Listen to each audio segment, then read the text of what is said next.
Welcome to Atlanta Tarot. This is the tarot forecast for Sagittarius for the month of June, including a late May 2025. So Sag, we are in your polar opposite sign of Gemini. So lots of ideas floating around, lots of communication this month, lots of wind, lots of air, lots of mental energy to be spent. You are in your 7th house of relationships, so all things relationship will be under the microscope. All of them that are important to you, even the ones that how we just relate to the people in the shop or something like that. So the energy around we have the Chariot. So we have emotional discipline. We have getting our ducks in the row. We have things of great movement with the Chariot. Obviously, it's a vehicle, an old-fashioned vehicle, but can be said these days like a car. It's a road trip, essentially.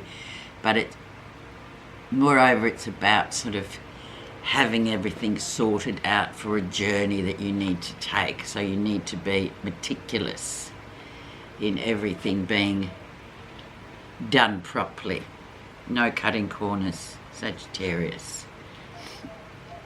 The Chariot looks after the zodiac sign of Cancer, so June, July is important in this case, once we get into Cancer time. Okay, so let's see.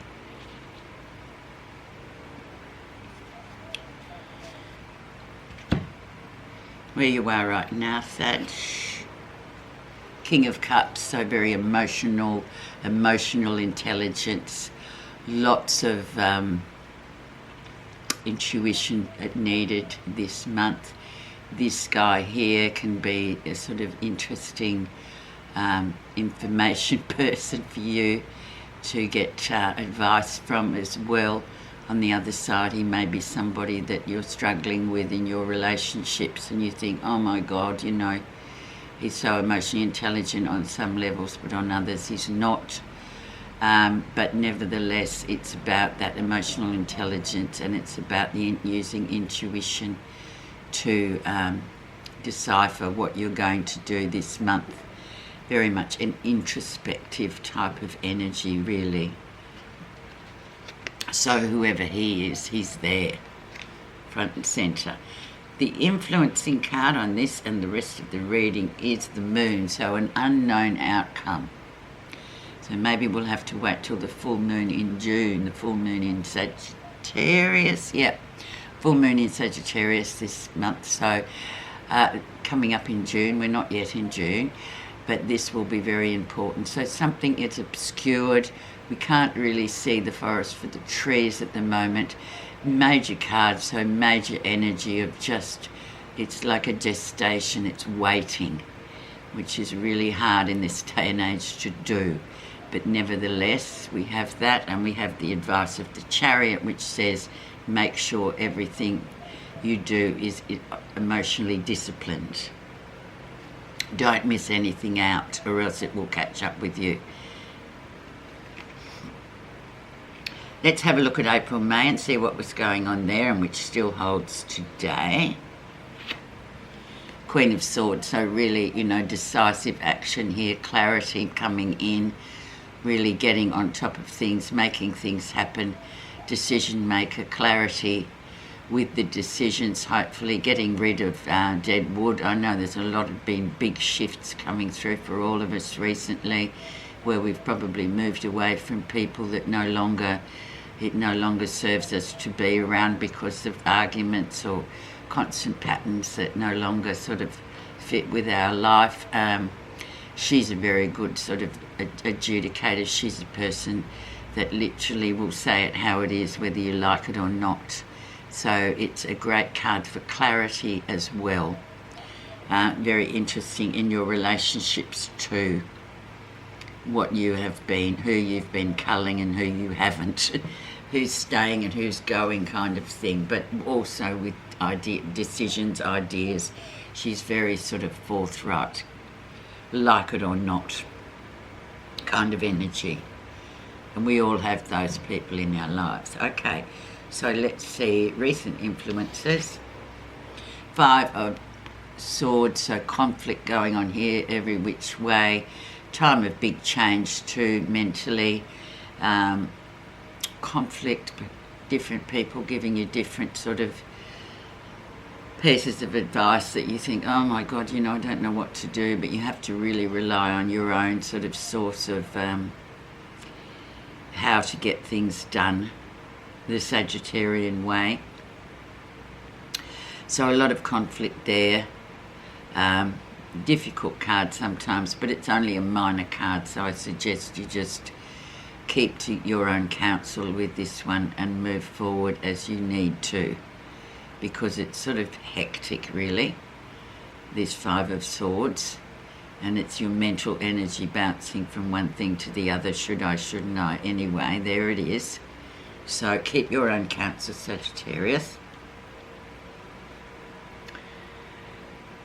The lesson you'll be learning. King of Pentacles, so the wise man, the man of experience, the man that knows what he's doing, the man that's actually done this before 1,000,000 times, and so if you want advice you go to him. Very much a father card in some respects, and he'll just tell you how it is. No flowery sort of explanations, it's just very down to earth advice that you will get from him, and very grounded, very Taurian, and we've just come out of Taurus, so, or we're out of it tomorrow, so there you go, Sag. It's about being very grounded, and experience is the key with this one. Near future,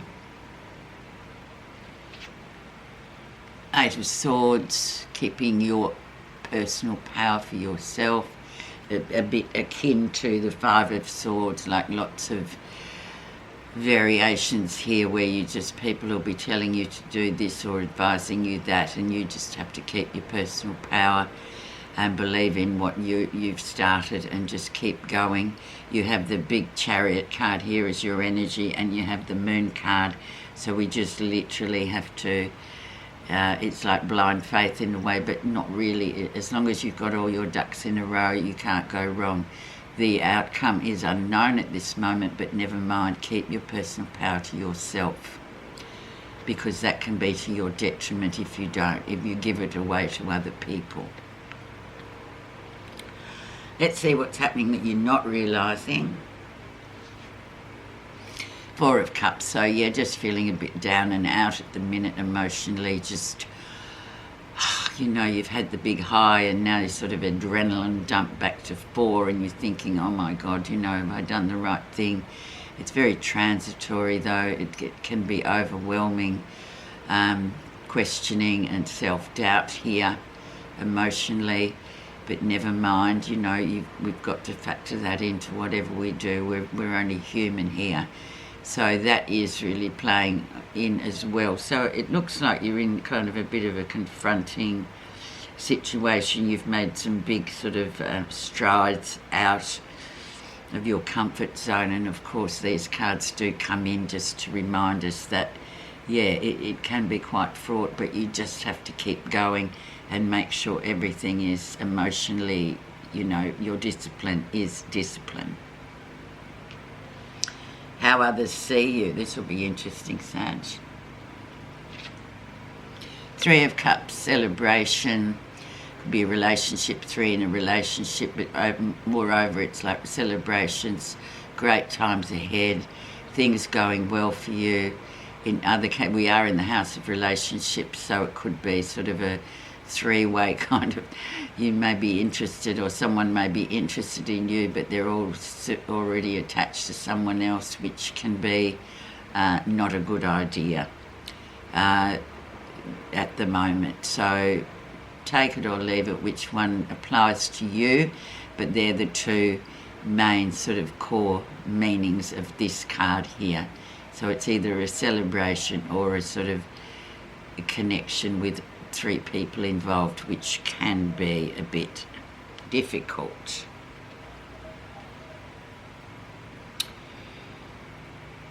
Positive feelings. Eight of Cups, walking away from a situation that no longer serves. So that could have a lot to do with people in your life that you just think, no, there's no more to give here. Or it could be a situation where you just need to emotionally move away from it because you're not going to really get anything else from it emotionally. So it's quite interesting, especially harking back to this Three of Cups.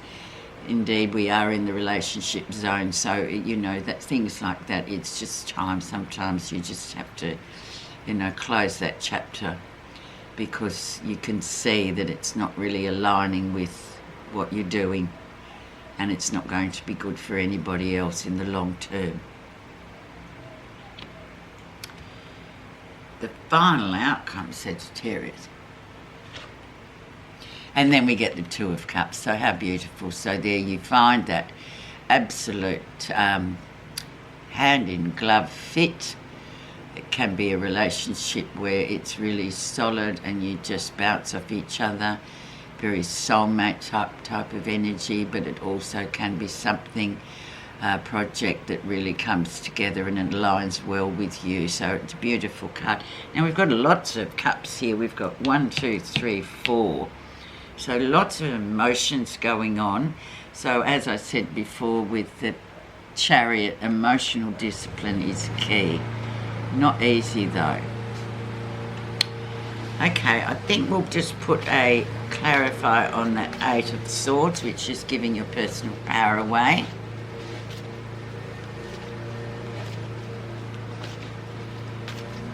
And we have the Spider, creative projects.